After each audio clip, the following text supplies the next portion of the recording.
We want to commend Mobsy and Mohurst and really the team. There's been great strides in the sector, as Mr. Layton described earlier, but at the same time, still a long way to go. So it's a critical juncture for the sector. There's a lot of energy.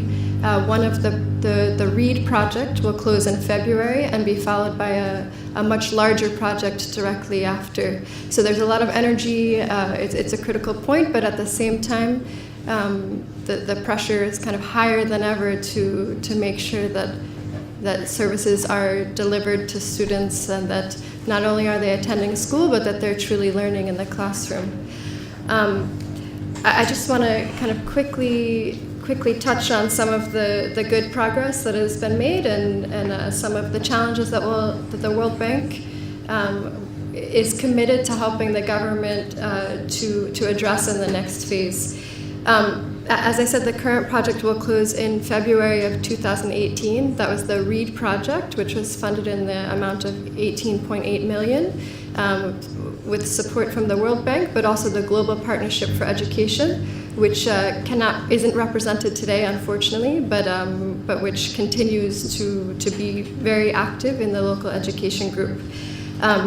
These programs have focused on improving quality, expanding access, and including, as was touched on before, improving early childhood development. So there's been additional early childhood centers that have been built, a focus on improving quality, although there's still a long way to go. This also includes developing new reading curriculum, supporting the government's project in national languages, and the project has directly benefited over 300,000 children, but indirectly benefited many, many more through support to teacher training and various other interventions. The debate on the type of education we need for our children should be inclusive. Inclusive in the sense that it should be across the board.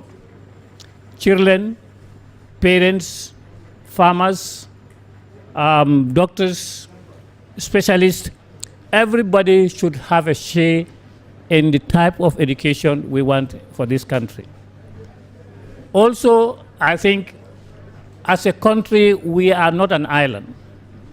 We are linked to other countries or in the larger world. We are part of the world. So if we are to design any system for our country, it has to be in line with the international community.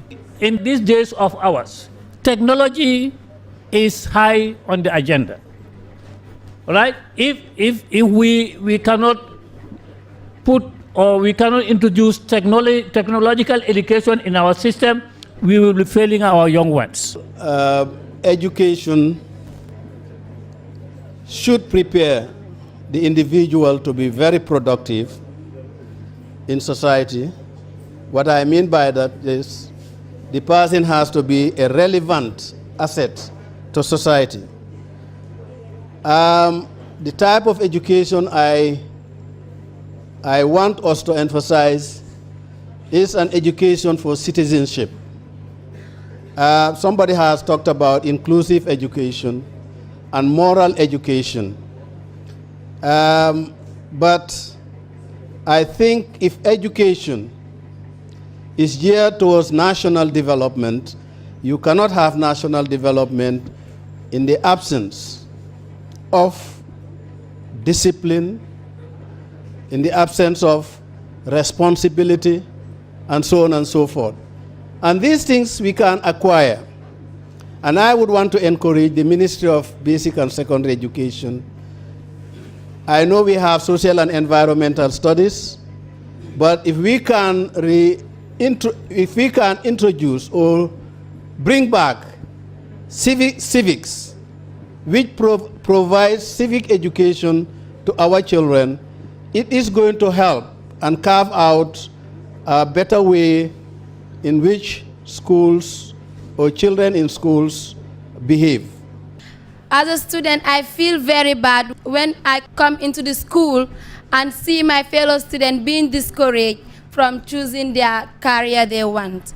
Some of the students are very good in some subjects, For example, there are students that are very good in technical drawing, but their parents want them to do science and become doctors, and they are not very good in it. So it will lead them to failure in life.